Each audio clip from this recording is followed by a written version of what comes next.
2021 সালে বাংলাদেশের স্বাধীনতার সুবর্ণ জয়ন্তী অনুষ্ঠানে কুখ্যাত মুসলমানদের রক্তে যার হাত রঞ্জিত সেই ঘুষের কষাই খ্যাত নরেন্দ্র মোদীকে বাংলার মাটিতে এনে এদেশের স্বাধীনতার সুবর্ণ জয়ন্তীকে বিতর্কিত করার প্রয়াসের বিরোধিতা করে প্রতিবাদ জানিয়ে শান্তিপূর্ণ বিক্ষোভ প্রদর্শনকালে হেফাজতে ইসলামের প্রায় 25-30 জন নেতাকর্মী যাদেরকে পাখির মতো গুলি করে হত্যা করা হয়েছিল তাদেরকে সর্বশেষ 2024 সালে ফ্যাসিবাদের বিরুদ্ধে সংগ্রাম করতে গিয়ে বৈষম্যহীন বাংলাদেশ গড়তে গিয়ে খুনি হাসিনার বেরিয়ে দেওয়া সন্ত্রাসী যুবলীগ, ছাত্রলীগ, হাতুড়িলীগ, হেলমেট লীগ এবং প্রশাসনের মধ্যে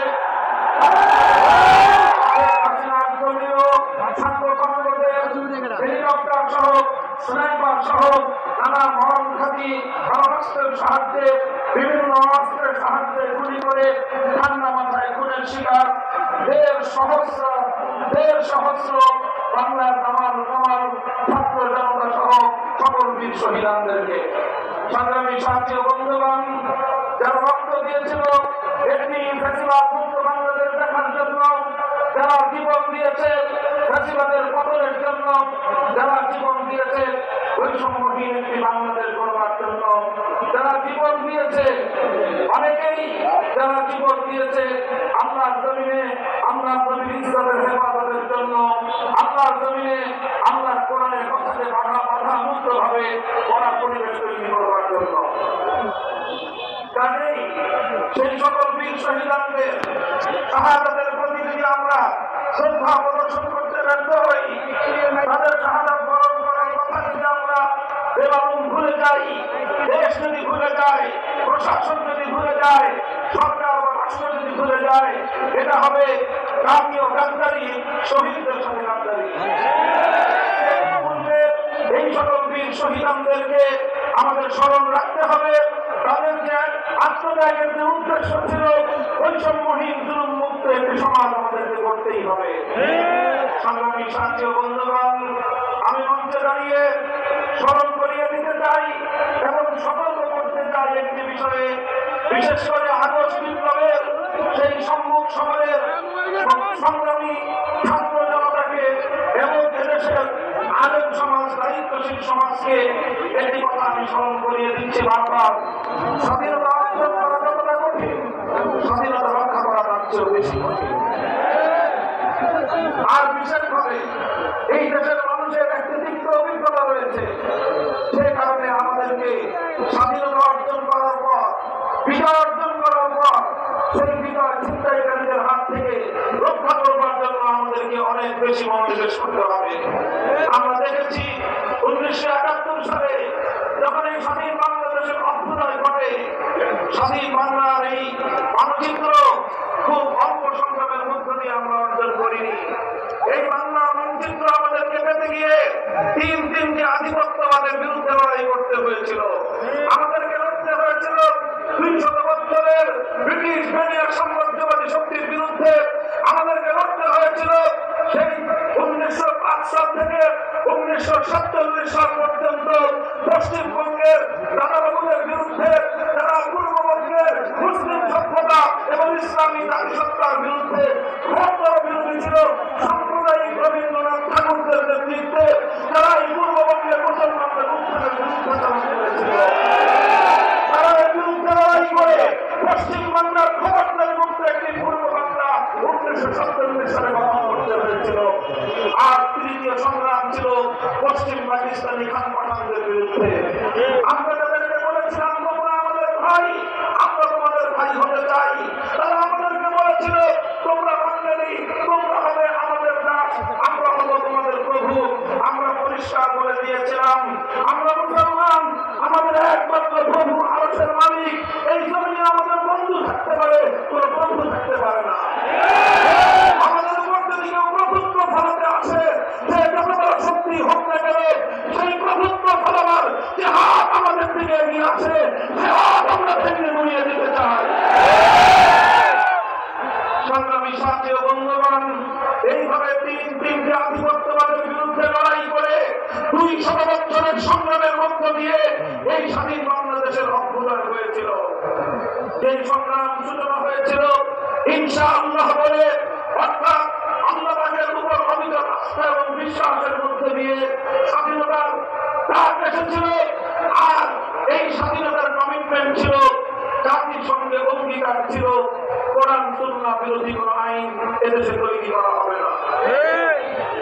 আমি ইতিহাসের রেফারেন্স বলছি, 1970 সালের জাতীয় নির্বাচনের আমি যে ইশতেহারের কথা বলছি, যে ইশতেহারে কোরআন সুন্নাহ বিরোধী কোন আইন তৈরি না করবার অঙ্গীকার করা হয়েছিল জাতির সঙ্গে। এরপরে আমরা কি দেখলাম? এরপরে দেখলাম আমরা বিপ্লবের ইতিহাস, এরপরে আমরা দেখলাম আমাদের বিজয়কে চিন্তাই করবার ইতিহাস, এরপরে আমরা দেখলাম আমার শহীদের রক্তের সঙ্গে সেই মানে করবার ইতিহাস, এরপরে আমরা দেখলাম স্বাধীন বাংলা করবার জন্য 200 বছরের আধিপত্যবাদ বিরোধী সংগ্রামে হাজারো লাখো রক্তদানকারী সকল শহীদদের রক্তের সঙ্গে গাদ্দারির ইতিহাস। আমরা দেখলাম 1971 সালের 16 ডিসেম্বর বিজয় অর্জন করবার অল্প কিছুদিনের মধ্যেই এই সকল শহীদদের আত্মার সঙ্গে গাদ্দারি করা হলো। বাংলা হাজার বছরের ইতিহাস এবং ঐতিহ্যকে দুপায়ে নিষ্পৃষ্ট করা হলো। আর বাংলাদেশের মানুষের অভিপ্রায়কে তুলি মেরে উড়িয়ে দিয়ে বৃদ্ধাঙ্গুলি প্রদর্শন করে ভিন্ন আরেকটি রাষ্ট্রের সংবিধানের মূলনীতিগুলোকে একটি প্রেসক্রিপশনের মাধ্যমে এই 7 কোটি বাংলাদেশের মুসলিম জাতিসত্তার নবগঠিত রাষ্ট্রের সংবিধানের মূলনীতি হিসেবে আখ্যায়িত করে একটি নতুন সংবিধান এবং 72-এর চেতনার মাধ্যমে 71-এর চেতনাকে হাইজ্যাক করা হলো। সংগ্রামী সাথী বন্ধুগণ, এটি একটি নির্মম ইতিহাস, এটি একটি চিন্তায়ের ইতিহাস, এটি একটি জাতির বিজয়কে ছিনিয়ে নেওয়ার ইতিহাস, এটি একটি হাইজ্যাকের ইতিহাস। 1971-এর চেতনাকে 72-এর চেতনার মাধ্যমে ফিরে পাওয়ার ইতিহাস। আমরা স্পষ্ট ভাষায় বলতে চাই, বাংলাদেশ 71 সালে স্বাধীনতা লাভ করেছিল, 72 সালে নয়। যারা দীর্ঘ অর্ধশতাব্দীকাল পর্যন্ত 72-এর চেতনার মাধ্যমে আমাদের 71-এর চেতনাকে দমিয়ে রেখেছে, তাদের বিরুদ্ধে 2024 সালে নতুন স্বাধীনতার যুদ্ধ হয়েছে। কাজেই এই যে 1971 সালের এই নির্মম ঘটনা, এই দুঃখজনক ঘটনা থেকে আজকে 2024 সালে 5ই আগস্টের নতুন আখ্যায়িত স্বাধীনতাকে রক্ষা করবার জন্য বিজয়ী ছাত্র জনতাকে, আলেম সমাজকে, দেশপ্রেমিক জনতাকে ঐক্যবদ্ধ থাকতে হবে। যে কোনো মূল্যে ষড়যন্ত্রকারীদের চক্রান্তে ঢুকে দিতে হবে। প্রকৃত স্বৈরাচারী সরকার এবং তার দোসররা কিন্তু বসে নাই। ফিরুক কাপুরুষের মতো পালিয়ে যাওয়া, ফিরুক কাপুরুষের মতো পালিয়ে গিয়ে বাংলাদেশের মান সম্মানকে বিশ্ব দরবারে ধুলায় মিশিয়ে দেওয়া শেখ হাসিনা এবং তার দোসররা কিন্তু বসে নাই। প্রশাসনের বিভিন্ন জায়গায় বিভিন্ন গুরুত্বপূর্ণ চেয়ারে এখনো ঘাপটি মেরে বসে আছে তাদের প্রকৃত স্বৈরাচারের অনেক দোসর, তাদের তাদের অনেক দালাল গোষ্ঠী এখনো বসে আছে। আর বাংলাদেশকে আগস্ট বিপ্লবের বিরুদ্ধে নতুন এক ধারায় পরিচালিত করবার ষড়যন্ত্র চক্রান্ত করছে। শেখ হাসিনা রাজনীতি করেছিল ইসলামের বিরুদ্ধে, শেখ হাসিনার রাজনীতি ছিল কোরআনের বিরুদ্ধে, শেখ হাসিনার রাজনীতি ছিল নবী প্রেমিকদেরকে গুলি করে হত্যার রাজনীতি, শেখ হাসিনার রাজনীতি ছিল বাংলাদেশের কোরআনের মাহফিলগুলোতে 144 ধারা জারি করার রাজনীতি। শেখ হাসিনা এবং তার সরকার কিভাবে এনেছে আলেম সমাজের বিপ্লবী কণ্ঠগুলোকে স্তব্ধ করে দেওয়ার ফায়দা করেছিল বাংলাদেশের মানুষরা জ্বলন্ত সাক্ষী। কি বলবো আমি আমার কথার জন্য যদি বলি, বাংলাদেশের কোথাও আমাদের কোরআনের কথা বলতে দেওয়া হয় নাই।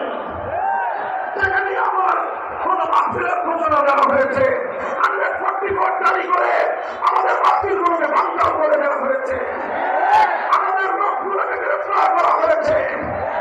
আমাকে গ্রেফতার করার পর যখন আমার ভাইয়েরা আমার মুক্তির জন্য তারা রাজপথে নামতে চেয়েছে, তারা সংগ্রাম করতে চেয়েছে, তাদেরকে উপত্যপুরি গ্রেফতারের মাধ্যমে নির্যাতনের স্টিমুলার চালানো হয়েছে।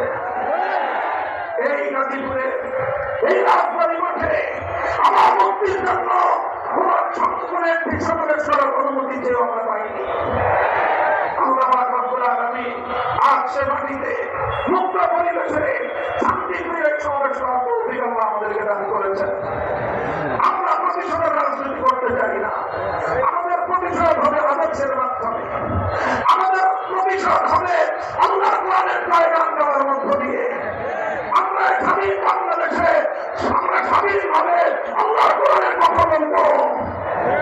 যারা কোরআনের কথা শুনতে পছন্দ করেন না, আপনাদেরকে বলে দেই, আপনাদের আপার মতো আপনাদের জন্য সীমান্তের দোয়ার খোলা আছে। চলে যেতে পারেন অন্য কোথাও। এই শাহজালালের বাংলাদেশ, শাহবাগের বাংলাদেশ, কাঞ্চামালের বাংলাদেশ, হাবিবুর রহমানের বাংলাদেশ, সাইফুল হাদিসের বাংলাদেশ, মুফতি আমিনের বাংলাদেশ, আল্লামা আহমদ শফির বাংলাদেশ, জুনায়েদ বাবুনগরীর বাংলাদেশ, মহিবুল্লাহ বাবুনগরীর বাংলাদেশে কোরআনের কথা বলবো। সত্য না হলে বাংলাদেশ ছেড়ে চলে যাও।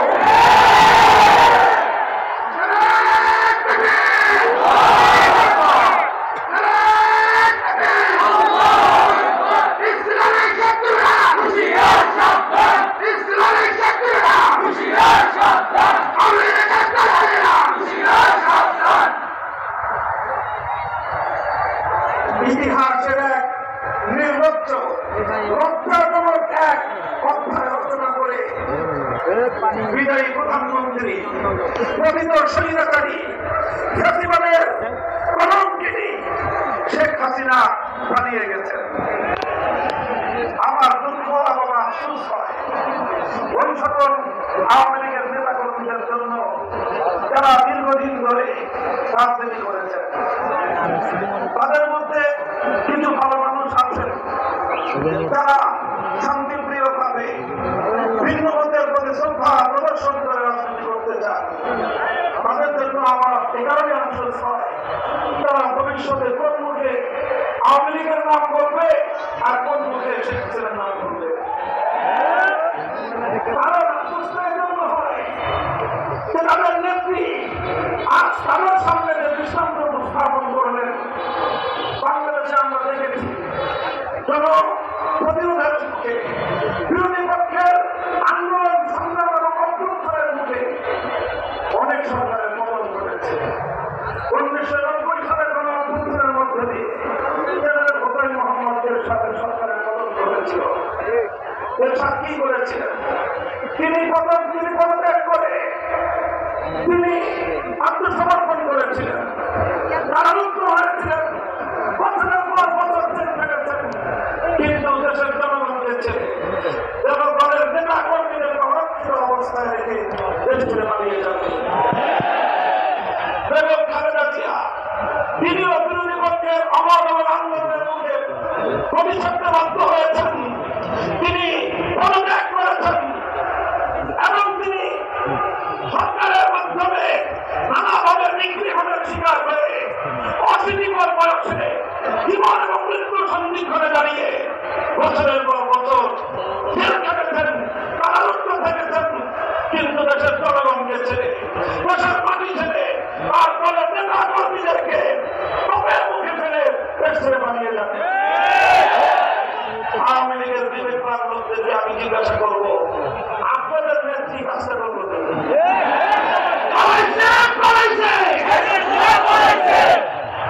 আমরা কিছু বলবো না। আপনাদের বিবেকের কত দুয়ারটা খুলে দিয়ে আজকে রাত্রে বাড়িতে গিয়ে ঘুমাবেন আর নিজের কাছে বিবেকের কাছে প্রশ্ন করবেন, আপনার নেত্রী যেই কাজটা করলো তিনি এই কয়েকদিন আগেও বলেছিলেন শেখ হাসিনা পালায় না। আপনারাও ওনার সুরে সুর মিলাই বলেছিলেন শেখ হাসিনা পালায় না। আমি এখন আপনাদের কাছে প্রশ্ন করতে চাই, শেখ হাসিনা পালিয়েছে না পালায় নাই? পালাইছে। শেখ হাসিনা পালিয়েছে, সারা পৃথিবী দেখেছে তিনি পালিয়েছেন। আমরা 2013 সালে বলেছি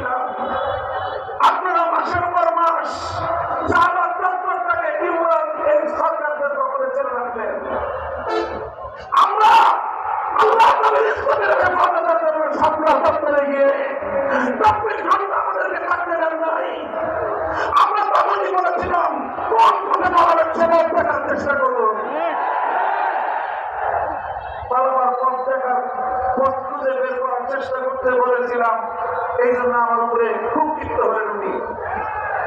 আমি বলেছিলাম আপনার বাবা মারা গেছে, উনি একজন আমাদের ধারণা মতে মুসলমান, কাজে একজন মরহুম মুসলিমের এভাবে মূর্তি বানাই তাকে পরমাণে আযাবের সম্মুখীন করবেন না, এটা আপনার বাবার বিরুদ্ধে, বাবার পক্ষে তার জন্য কল্যাণকামিত হবে না, এটা হবে সন্তান হিসেবে বাবার সর্বনাশ ঘটানোর নামান্ত।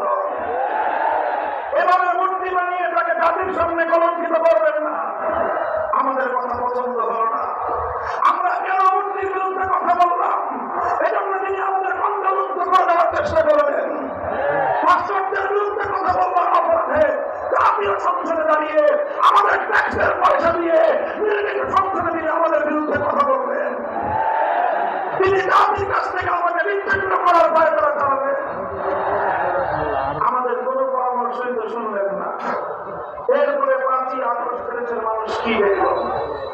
আপনি বাংলাদেশে জাতীয় রাজস্বে শত শত কোটি টাকা খরচ করে ব্যয় করে আপনার বাবা যেই সকল মূর্তিগুলো নির্মাণ করেছিলেন, আজকের স্বাধীন বাংলাদেশে দাঁড়িয়ে আমি আপনাকেই প্রশ্ন করতে চাই, আপনার বাবা নির্মিত সেই মূর্তিগুলো কি পরিণাম হয়েছে? এর জন্য আপনার বাবাকে এভাবে কলঙ্কিত করবার জন্য একমাত্র আপনি দায়ী। যারা বঙ্গবন্ধুকে সম্মান করেন, শ্রদ্ধা করেন, অন্তত আপনারা কোনদিন শেখ হাসিনার নাম মুখে উচ্চারণ করতে পারেন না। সংগ্রামী সাথী ও বন্ধুগণ, কথাগুলো শুধু আমি বিদায়ী এবং কবিতা একজন স্বৈরাচারী সরকারের সমালোচনা হিসেবে বলছি না। আমি বলছি আগামী দিনে যারা ক্ষমতার মসনদে এসেছেন, আসতে চান, আপনারা এখান থেকে শিক্ষা গ্রহণ করুন। আমরা আমাদের কথা পরিষ্কার, আমি সেগুলো বলেছিলাম, আজও বলছি, একটি মুসলিম দেশ, যে দেশ মুসলিম জাতিসত্তা উন্নয়ন ঘটাবার জন্য, বাঙালি মুসলিম জাতির উত্থান ঘটাবার জন্য 20 বছর আমাদের পূর্বপুরুষ লড়াই করেছিল। লড়াই করেছিল হাজি শরীয়তুল্লাহ, লড়াই করেছিল মীর কাসেম আলী ওরফে টিটু মীর, লড়াই করেছিল ফকির মজনু শাহ, আর লড়াই করেছিল দীর্ঘ একটা সময় পর্যন্ত এদেশের আলেম সমাজ। এত সংগ্রাম, এত লড়াইয়ের মধ্য দিয়ে যে মুসলিম জাতিসত্তার উন্নয়ন ঘটেছিল, সেখানে আমরা হিন্দুত্ববাদ আর হিন্দুবাদী মূর্তির কালকে বাস্তবায়ন করার পায়তারা চালিয়েছিলেন। এদেশের মানুষ সেটাকে ভালোভাবে নেয় না। আগামী দিনে কেউ যদি চেষ্টা করেন, আমি আপনাদেরকে পরামর্শ দিব, 5ই আগস্টের শেখ মুজিবুর রহমান সাহেবের মূর্তিগুলো দেখে আগামী দিনে সকল রাষ্ট্রনায়করা শিক্ষা গ্রহণ করবে। আমরা ভাস্কর্যের বিরোধিতা করেছিলাম, সে ভাস্কর্য হোক বঙ্গবন্ধুর, সে ভাস্কর্য হোক জিয়াউর রহমানের, সে ভাস্কর্য হোক এরশাদের, সে ভাস্কর্য আমার বাবার হলো। আমি বলেছিলাম আমাদের হাতে ক্ষমতা আসলে সব ভাস্কর্য আমরা ভেঙে গড়িয়ে দেব। আজও আমাদের সেই কথা, আমাদের কথা হিন্দু ধর্মাবলম্বীদের উপাসনালয়ে রক্ষিত কোনো মূর্তি নিয়ে আমাদের কোনো কথা নেই। আমরা তাদের কাছে ঈমানের দাওয়াত দেই, স্বেচ্ছায় ইসলাম গ্রহণ করার আহ্বান জানাই, কিন্তু তাদেরকে তাদের ধর্ম ছেড়ে দিয়ে তাদের ধর্মীয় উপাসনালয়ে মূর্তি রাখার ব্যাপারে আমাদের কোনো বক্তব্য নাই। তোমরা তোমাদের মূর্তি পূজা করো, তোমরা একত্ববাদের দিকে আসলে জাহান্নাম থেকে মুক্তি পাবে, অন্যথায় তুমি তোমার ধর্ম নিয়ে তুমি থাকো। আমরা তোমাদের সংখ্যালঘু হিসেবে মুসলিম দেশে অবস্থানকারী তোমাদের সকল ধরনের নিরাপত্তার দায়িত্ব আমরা গ্রহণ করেছি। 5ই আগস্টের পর বাংলাদেশের মানুষ দেখেছে এদেশে কোনো সাম্প্রদায়িক সংঘাত নাই। এদেশের হিন্দুদের মন্দির, বৌদ্ধদের প্যাগোডা, খ্রিস্টানদের গির্জা, রাতের ঘুম পানি দিয়ে, রাতের ঘুমকে হারাম করে দিয়ে আলেম সমাজ, তাওহীদি জনতা, ইমাম সাহেবান, হেফাজতে ইসলামের নেতাকর্মীরা, খেলাফত মজলিস, বাংলাদেশ খেলাফত মজলিসের নেতাকর্মীরা রাতের ঘুম মার দিয়ে, রাতের ঘুমকে হারাম করে তারা এই সংখ্যালঘুদের নিরাপত্তার দায়িত্বে নিয়োজিত ছিল। বাংলাদেশের 5ই আগস্টের পর কোথাও সংখ্যালঘু নির্যাতনের কোনো ঘটনা নাই। কারণটা কি? আগে কেন ঘটত? কারণ আগে এই শেখ হাসিনা এবং তার দোসরদের রাজনীতির রাজনীতির হাতিয়ার হিসেবে ব্যবহার করা। আমি বলি তারা রাতের অন্ধকারে কান্নাকিনি হয়ে সংখ্যালঘুদেরকে চবল মারত, দিনের আলোয় আবার তারাই বোঝা হয়ে থাকতে আসতো। যতগুলো হিন্দু পরিবারের উপর হামলার ঘটনা আছে, যতগুলো মন্দির ভাঙার ঘটনা আছে, নিরপেক্ষ তদন্ত হলে বেরিয়ে আসবে এগুলোর সঙ্গে আওয়ামী সরকারের দখলটাই জড়িত ছিল। এখন আর সেই নাটকের নায়ক নায়িকারাও নাই, বাংলাদেশের সংখ্যালঘু নির্যাতনের নাটকও নাই।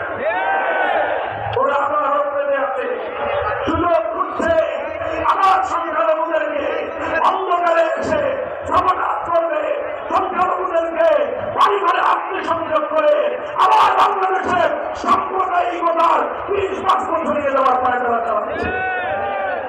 আমি সংখ্যালঘু ভাইদেরকে বলি, ইসলাম এক উদারতার ধর্ম, ইসলাম সংখ্যালঘুদের সর্বোচ্চ নিরাপত্তা দেওয়ার ধর্ম। আল্লাহ নবী যেভাবে সংখ্যালঘুদেরকে নিরাপত্তা দিয়েছেন, কিয়ামত পর্যন্ত কোন নেতা, কোন ধর্ম প্রণেতা, কোন সামাজিক নেতা আমার নবীর মতো সংখ্যালঘুদের নিরাপত্তা নিশ্চিত করতে পারবে না। বন্ধুগণ, সংখ্যালঘুদের অধিকারের পাশাপাশি মনে রাখতে হবে 200 বছরের আমাদের সংগ্রাম ছিল বাঙালি মুসলিম একটি জাতিসত্তা গড়ে তোলা। কাজেই 90% মুসলিম জাতির যদি তাদের সেন্টিমেন্টের প্রতি, তাদের ধর্মীয় আবেগ অনুভূতির প্রতি শ্রদ্ধা প্রদর্শন না করা হয়, কোনদিনও বাংলাদেশ এগিয়ে যেতে পারবে না। কাজেই আজকে অন্তর্বর্তীকালীন সরকারকেও আমরা একটি কথা বলে দিতে চাই, আমরা আপনাদেরকে সহযোগিতা করতেছি। আন্দোলনে ছিলাম আমরা, সংগ্রামে ছিলাম আমরা, রাজুত হয়েছিলাম আমরা, 13 সাল থেকে 21 সাল পর্যন্ত রক্ত দিয়েছি আমরা, আমাদের রক্ত দিয়ে ধ্বংস করেছি বাংলার এই রাজনীতির রাজপথ। আমরা সব জায়গায় ছিলাম এবং বিজয়ের পরে আমরা সংখ্যালঘুদেরকে পাহারা দিয়েছি। আমরা জামাত রাষ্ট্রদের হাত থেকে ব্যবসায়ীদের নিরাপত্তা দেওয়ার চেষ্টা করেছি।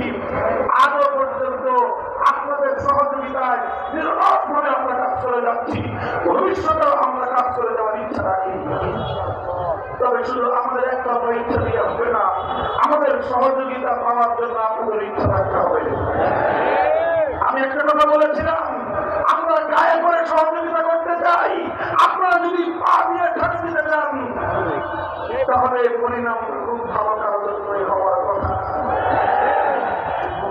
আমি নাকি কথা করে বলি, নরম করেই বললাম, আরো নরম করে বলতে আমরা জানি, কিন্তু আবার প্রয়োজনে আমরা বজ্রের মতো গর্জন দিতে জানি, আমরা আগুনের হাত বাড়িয়ে দিতে জানি, আবার গাদ্দারির কানের উপর আমাদের হাত উত্তোলন হতে পেরে ওঠে না। সংগ্রামী সাথী বন্ধুগণ, আমি অন্তর্বর্তীকালীন সরকারকে বলবো, খবরটা হিন্দুত্ববাদ এদেশের মানুষ পছন্দ করে না। হিন্দুরা হিন্দুদের ধর্ম নিয়ে থাকবে। 90% মুসলিম জাতিসত্তার সন্তানদের উপর, আগামী প্রজন্মের উপর হিন্দুত্ববাদ চাপিয়ে দেওয়ার ষড়যন্ত্র আমরা অতীতেও বরদাস্ত করি নাই, ভবিষ্যতেও বরদাস্ত করবো না। হিন্দুত্ববাদের জায়গায় যদি আমরা নতুন করে নাস্তিকবাদ ছড়িয়ে দিতে চান, স্কুলে আমাদের কোমলমণি সোনামণিদেরকে যদি আপনারা নাস্তিকবাদে দীক্ষিত করতে চান, মনে রাখবেন আমরা যেভাবে হিন্দুত্ববাদের মোকাবেলা করেছি, নাস্তিকবাদের মোকাবেলা একটু আরো কঠোরভাবেই করবো আমরা। পরিণাম কি হবে ভাববার সময় আমাদের নাই। ইসলামের প্রশ্নে, দেশ এবং মানবতার প্রশ্নে মাথায় কাপড়ের কাপড় মেনেই আমরা রাস্তায় নামি। বহুবার এই ইতিহাস আমরা রচনা করেছি, আমরা জানি ইসলাম জিন্দা হোতা হয় হাজার বালাকে বাদ। যখন আমার সন্তানের রক্ত ঝরবে, যখন আমার রক্ত ঝরবে, সেই ইমানদার শহীদের রক্তের উপরই ইসলাম বৃক্ষণী করে উঠবে। আমরা বলতে চাই, নাস্তিকবাদ আমরা দেখতে চাই না। শিক্ষা কমিশন আপনারা ভেঙে দিয়েছেন, জাতীয় গণমাধ্যম সংবাদ ছেড়েছে, এতটুকু আমরা স্বাগত জানাই। কিন্তু মনে রাখবেন, এখানে আমার বক্তব্য আমাদের শেষ নয়, আমরা শিক্ষা কমিশনের শেষ পরিণাম পর্যন্ত গভীর পর্যবেক্ষণ করব। চিহ্নিত কোনো ইসলাম বিদ্বেষীকে বাংলাদেশের শিক্ষা কমিশনে বরদাস্ত করব না। আমরা নিরপেক্ষ সাধারণ মানুষ যারা আছেন তাদেরকে দিয়ে শিক্ষা কমিশন গঠন করুন। আমরা বলি না আমাদের আলেম আমাদেরকে দিয়ে শিক্ষা কমিশন করে ফেলুন। আমরা শুধু এতটুকু আবদার করি, 90% মুসলমানদের দেশের শিক্ষা কমিশনে শিক্ষা এবং পাঠ্যসূচি নির্ধারণের ক্ষেত্রে আলেম সমাজের কন্ট্রিবিউশন থাকা দরকার। একজন অন্তত আলেম প্রতিনিধি রাখুন, ইসলামী শিক্ষাবিদ রাখুন, এরপরে অন্যান্য বিভাগ থেকে রাখুন, যাতে এমন কোন পাঠ্যসূচি আমার সোনামণিদের জন্য প্রমিত না হয় যেটা আমার সন্তানের ইমানকে হরণ করতে পারে। মনে রাখবেন, আগামী প্রজন্মের ইমানকে রক্ষা করবার জন্য আমরা শিক্ষা করতে প্রস্তুত থাকি। আরেকটা কথা, এটাই আমার সর্বশেষ পয়েন্ট। আন্তর্জাতিক মানবতা বিরোধী যে আন্তর্জাতিক মানবতা বিরোধী দমন, মানবাধিকার বিরোধী দমন যে আইন, সেই দমন আইনে সংস্কারের মাধ্যমে নতুন কিছু ধারা অন্তর্ভুক্ত করার প্রস্তাবনা এসেছে। তার মধ্যে 3টি ইস্যু খুব স্পর্শকাতর।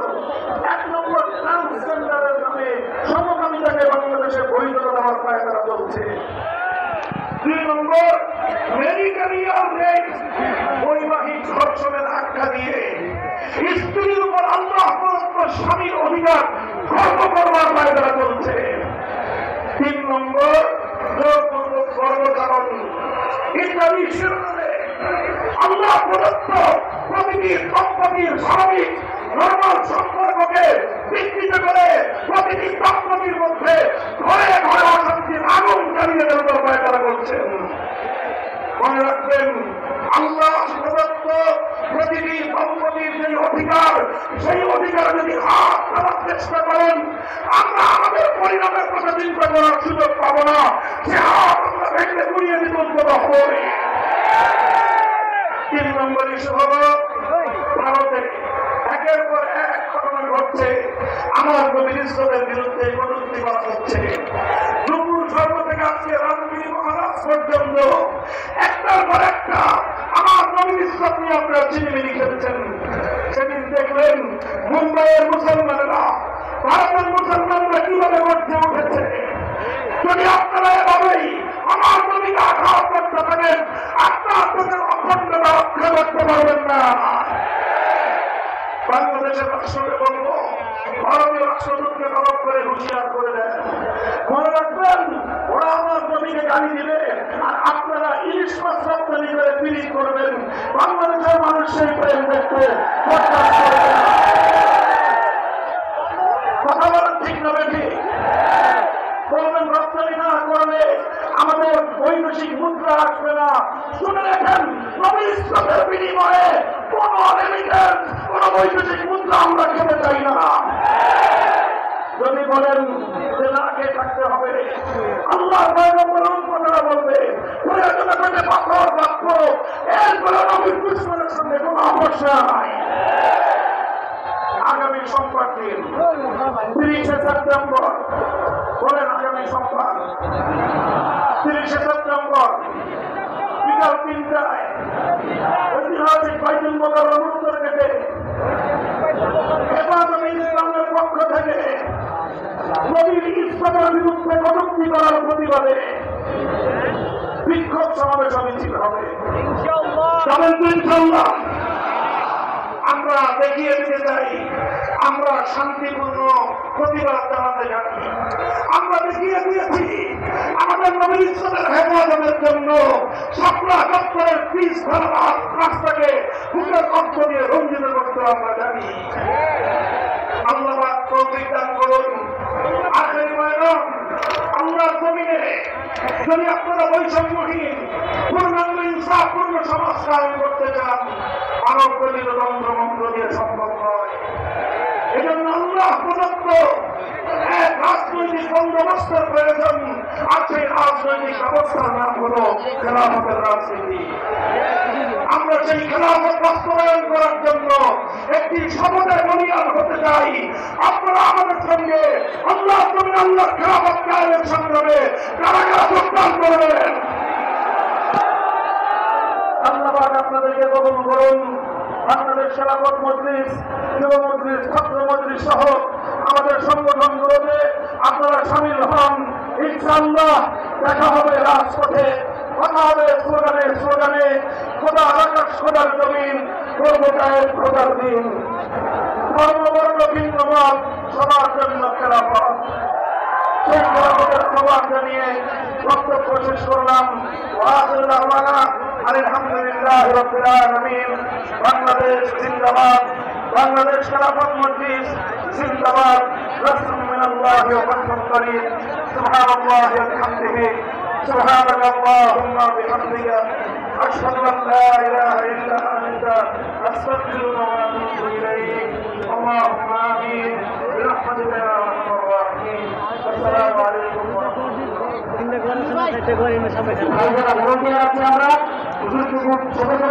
আমরা